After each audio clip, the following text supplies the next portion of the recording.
BJP నేత ఏలేటి మహేశ్వర్ రెడ్డి కీలక వ్యాఖ్యలు చేశారు. 6 గంటల పాటు కొనసాగిన కేబినెట్ ఎగవేతల కోసమే జరిగిందన్నారు. ప్రజలను వంచడానికి కేబినెట్లో పన్నాగాలు పన్నారా అని మండిపడ్డారు.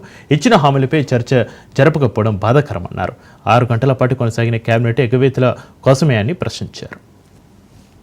నిరుద్యోగులకు మహాలక్ష్మి కింద మహిళలకు వృద్ధులకు మీరు వెంటనే ఆ బకాయిలు చెల్లించాలని చెప్పి మేము డిమాండ్ చేస్తా ఉన్నాం. సన్న రకం వడ్ల విషయంలో 500 రూపాయలు ప్రతి క్వింటాల్కి ఇస్తామన్నటువంటి సొమ్ము కూడా మరి ఇప్పటి వరకు వారి అకౌంట్లలో వెయ్యలేదు. వెంటనే వెయ్యాలని ఏవేసే కార్యక్రమం చేస్తే ఊరుకునే సమస్య లేదని మరి రైతులలో అనుమానాలు వస్తున్నాయి. వెంటనే సన్న బియ్యంతో పాటు దొడ్డు బియ్యము మరి మీరు ఒప్పుకున్నట్టుగా 10 రకాల పంటలకు వెంటనే 500 బోనస్ ని కూడా వెంటనే మీరు అమలు చేయాలని చెప్పి మేము డిమాండ్ చేస్తా ఉన్నాం. తక్షణమే పెంచిన రిజర్వేషన్ ప్రకారం బీసీలకు మీరు ఇస్తామన్న 42% రిజర్వేషన్ ను పెంచి వెంటనే మీరు ఎన్నికలకు వెళ్లాల్సిందిగా భారతీయ జనతా పార్టీ డిమాండ్ చేస్తా ఉన్నది. 7.5 కాలం పాటు ఈ రాష్ట్రంలో కాంగ్రెస్ ప్రభుత్వము 1,75,000 కోట్ల రూపాయలు బాకీ చేసిన సంగతి నేను గుర్తు చేస్తా ఉన్నాను. ఖచ్చితంగా వెంటనే ఫీజు రియంబర్స్మెంట్ బకాయిలన్నీ సకాలంలో చెల్లించాలని మేము డిమాండ్ చేస్తున్నాం. ప్రభుత్వ ఉద్యోగస్తులకు 13,000 కోట్లతో పాటు చిన్న మాజీ సర్పంచులు చిన్న గుత్తేదారులకు